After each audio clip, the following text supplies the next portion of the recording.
আজকের menu red sauce pasta. তার জন্য পাস্তাটাকে বয়েল করে ধুয়ে রেখে দিয়েছি। কড়াইয়ে বাটার গরম হচ্ছে, এর মধ্যে সস বানাবার জন্য গার্লিক দিয়ে দিলাম,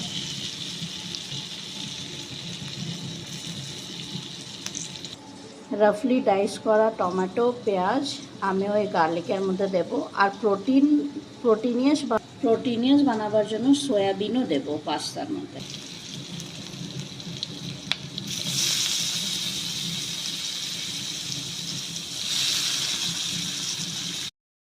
চাইলে সয়াবিন স্কিপও করতে পারেন রেড সস পাস্তার জন্য। আমি টমেটো, পেঁয়াজ, রসুন, লঙ্কা অ্যান্ড সয়াবিন দিয়েছি তাকে আমরা প্রোটিনও পাই।